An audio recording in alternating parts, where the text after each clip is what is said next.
Ah, yes. Welcome. Welcome, welcome. Bravo Bagazo. Hey yo, you already know the vibes, man.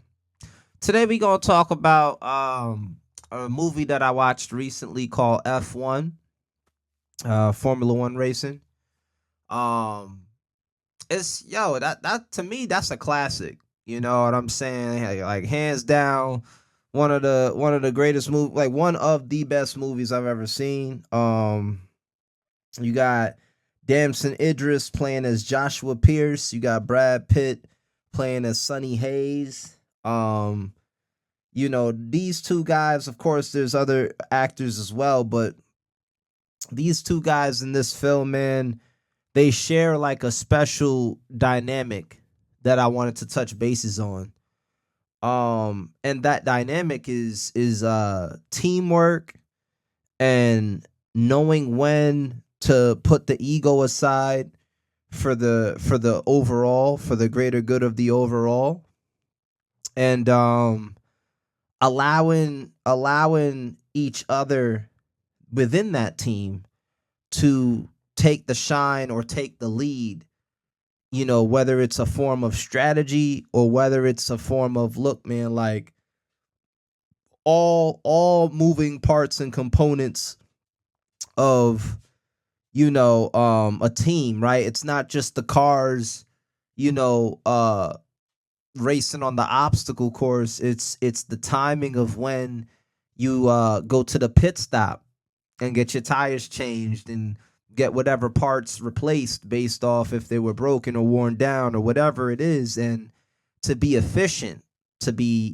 like well locked in and synced on just the timing, because you still got to get back out there, um to even when you design a car and you take it out for a spin, you test how well it brakes around certain corners. You test what could you accelerate with, like what could you get away with. Do you have the right aerodynamics, like the wind flow is the body of your car, you know what I'm saying, able to pierce through the wind to boost acceleration, especially when you're behind a car, you know what I mean, to then take that speed and go right past the car, right? A lot of these moves and techniques, it takes years of practice of driving, and what I find interesting in damn near any profession is that, you know people that are really in love with what they do. Like, and I'm also watching Ford versus Ferrari, which is a great movie with Christian Bell, and forgot my other guy's name, but he plays in a lot of movies as well. I think Jason Bourne, he plays in that as well. Um, so it's like with this F1 movie though, you know, in the beginning it's a little bit rocky because you got a legend that had his run, which is Sonny Hayes. He had his run. It was a terrible crash, in the early parts of his career, and you never really heard from him or seen him like that around over the years. He's been winning pickup games and living in his like RV type of setup, you could say. You know what I'm saying? Like, a nice truck that has a bed, a sink, bathroom, etc. And yeah, it's like, he was living like that on the road, just chasing, I don't want to say a high, but he was gambling on just getting that feeling again that he would get, where he feels like, he's untouchable, like he's just gliding on the track. There's nobody, in his lane, you know what I mean? He's doing his thing. And for, Idris Damson, or Damson Idris, if I'm saying that correctly. Uh yeah, Damson Idris as Joshua Pierce. Uh, you know, he's the young hot shot, always into social media, always just trying to pose for the camera, even when shit's going left. His mom is in his corner, his manager, which I think is like his brother or cousin. It definitely highlights, uh what they go through in the sense of just the media. And with the mom, obviously that's her son out there risking his life going at crazy speeds. um you just see the dynamics of this young cocky kid that is taking names. And he's so used to being the front man, the runner, you know what I mean, that it's like when he has to step back, whether it's injuries or whatever it is, to let the other guy shine, like that was a problem for him, right? And so it's like, what I loved about the movie, man, um, is that they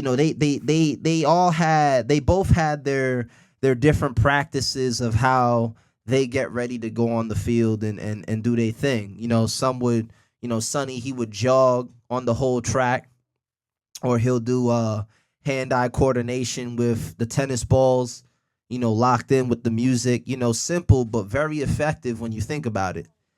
And for Damson, for JP, he had his way of, like, being on the treadmill, always, trying to lock in on the race. Like they both did like simulator racing and stuff like that. And you know, and then he had the whole social media side of him, which is also the marketing of him and sponsors and people that put money behind you to, that's the other part of it too. It's like, yeah, you could have the talent, but you got to convince people to put their money behind the talent, to then bet on that horse, bet on that race, bet on that car. You feel me? So a lot of that with upgrading your car, upgrading the parts, all of that. All of that, it takes into account of what it takes to have a well-oiled machine facing other top tier competitors within the same genre, lane, market, etc. And they definitely had they scuffle. You know what I'm saying? And over time, you just see how they open up towards each other, let each other win a couple of things, whether it was a poker game or it was just taking the lead on purpose, so that way Sonny could figure out how to, you know what I'm saying, calculate the time and kind of like blitz past certain people. Like, with everything had a strategy to it. And you know at the same time in all of that, right, is that, and if you haven't seen the movie, oh well, stop watching me. You know what I'm saying? Because I'm here to just tell you what it is. But it's like, near the end, they win they race in Vegas, and there's this whole moment where you thought JP was gonna cash in the race because of how it was set up. It was both of their cars trying to get ahead of the main car. And I think when JP was in the lead, um the dude behind him caught up with him, and I think they both spun out. You know what I'm saying? And for JP, within, I think, that same race, it was like multiple times where he kept getting passed. You know what I mean? He couldn't really maintain the lead. And it was at that point that you saw the teamwork of, like, yo, it's up to him, Sonny. It's up to Sonny. You know what I'm saying?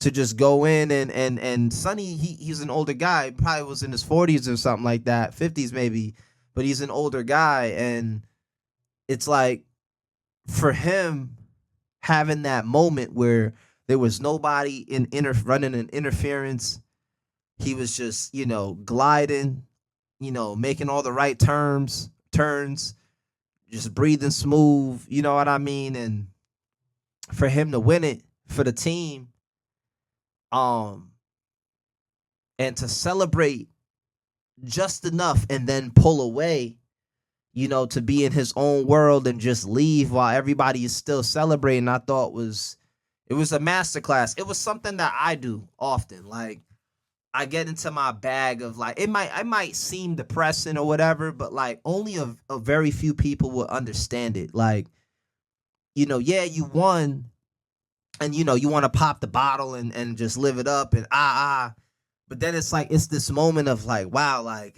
you know, I'm at this point where like my dreams finally came true. And then you're hit with the what's next?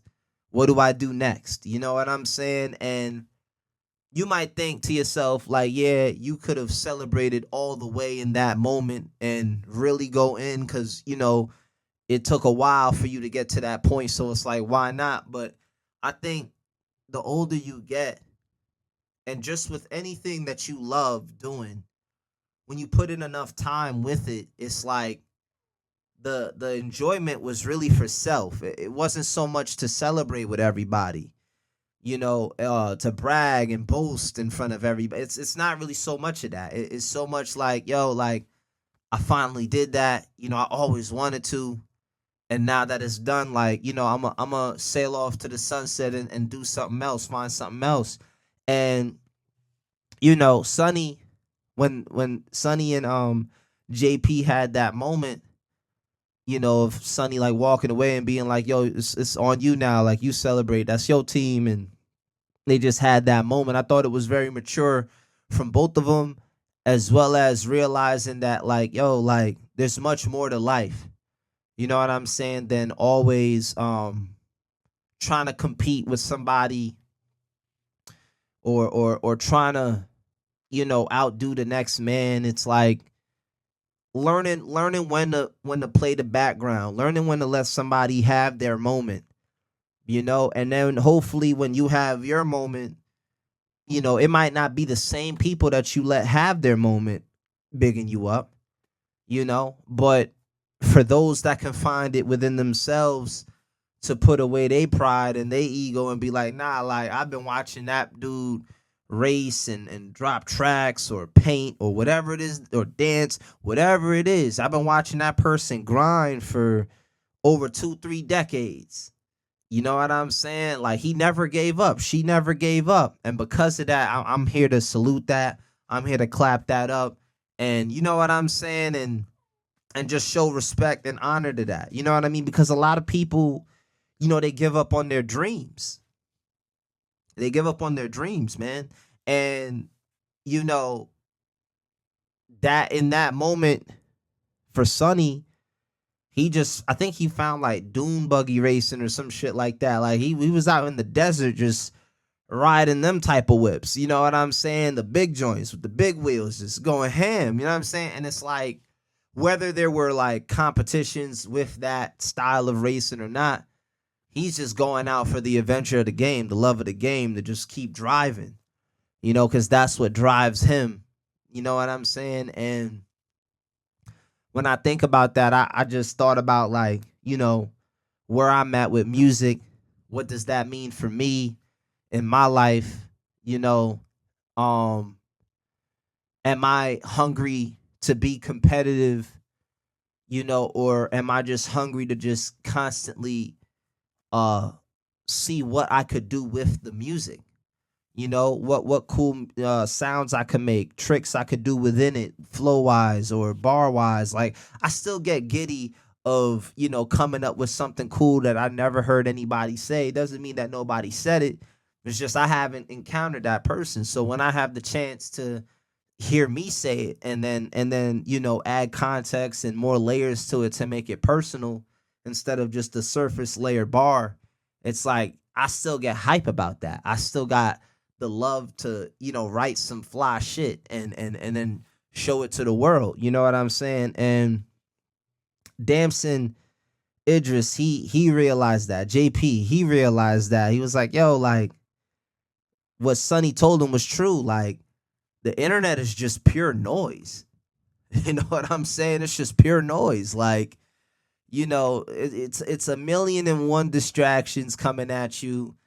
He said, she said this, people acting like they not running gossip channels, but they are, best friends fight online or fall out, and Now it's like shit is awkward. You know what I'm saying? Like it's you got a lot coming at you, and when you're trying to be pro at something or efficient at something, when you let the noise seep in, it kind of distorts the concentration needed to execute the said goal. You know what I'm saying? So, and I know the last video I was talking about a surfing analogy, and I was just saying that you need to have like complete focus and balance on what you're doing. You know what I'm saying? In anything in life, really. But you gotta know when to like say to yourself, okay, what do I want out of life? You know what I'm saying? As we're getting older, you know, do I have any plans set in motion? If I was to bring kids into this realm in real time, like what does their living environment look like? Like where am I gonna be? Um and if I'm still pursuing my dreams, at what speed does that look like? If, I have to take care of someone else besides myself, because that's the other part of it too, is that, you know, for Sonny and Damson or JP, is that they didn't have kids, to my knowledge. They didn't have any kids, you know? Uh Sonny, lone wolf style, it's not to say he didn't have any intimate, situations, like he definitely is his own rugged type of guy where he just hits the road and wherever that takes him, it is what it is. But for JP, it's like, living with his mom, he tried to differentiate that like his mom lives with him, but it's like, dog, like you live with your mom. Like, you know what I'm saying? Like, you're not really, really on your own like that. No supervision, nobody making you meals. Like, you know what I'm saying? Like, you gotta make your own meals and shit type shit. You know what I'm saying? So it's like, you know, both paths can lead you to the chip. You can be on your dolly and just take life as it comes to you. Every race in the newspaper, you take a gamble on if you could win 5,000, 8,000, or whatever the money is. Then you got somebody that, seems to be living well with his family, getting food and being online and the number one poster child for, his team and all of that. Like, all of that is great, but where they're equal, where they meet, is realizing, okay, we've bust our ass to get here, right? We've built this car up. We've studied everything about the lanes, the mindset that you need to access when driving amongst the elite. You know what I'm saying? And it's like, if we don't lock in and make that happen, then it's like, what the fuck are you doing? Like, what are you wasting your time on? You know what I'm saying? Like, you trying to beef over small things, or sure, things happen and you don't see things eye to eye, but that doesn't mean that the overall goal that both of them were like hype about achieving had to be dissolved because one or the other couldn't put their pride away or their ego away and just accept the fact that, yo, we are different. You know what I'm saying? We are growing up at different rates. We're processing things at different times, different eras, whatever, experiences, all of that, right? And it's like, instead of trying to, tear each other down, let's figure out how to win this thing. Let's figure out how to win this race, and when it's all said and done, at some point you do go your own way. And I think that's just in life in general. You know what I'm saying? Like, you get on a racetrack with people in life, like, and before you know it, you just see people throughout your life be replaced.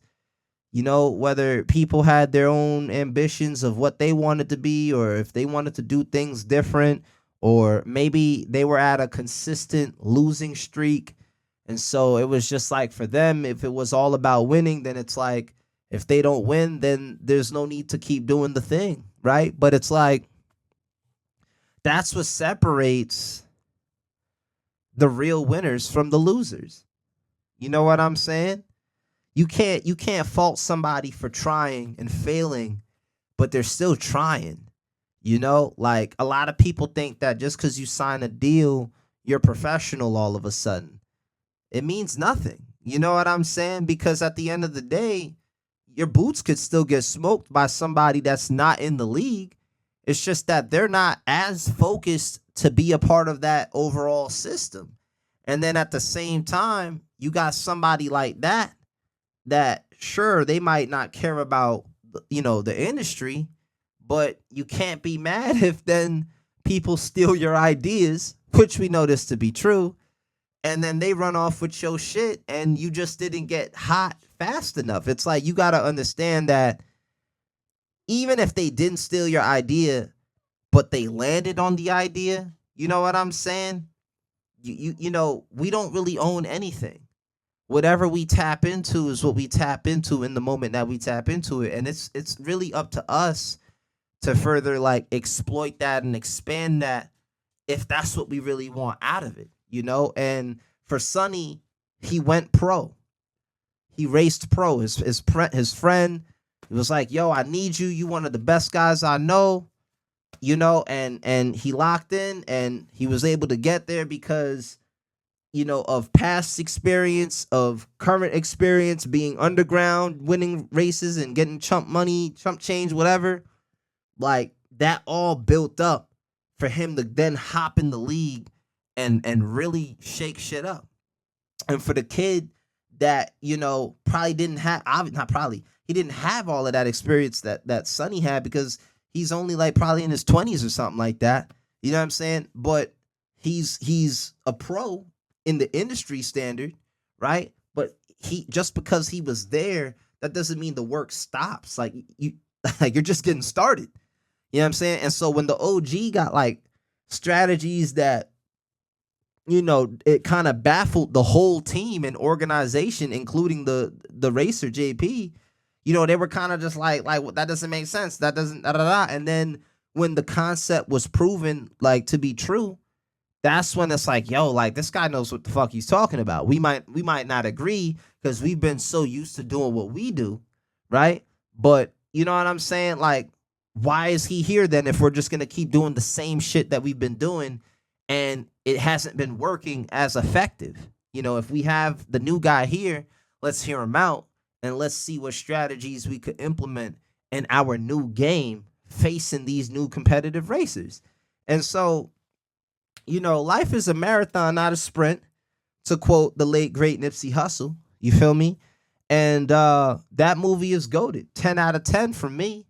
You know what I'm saying? I fuck with Brad Pitt, fuck with Damson Idris.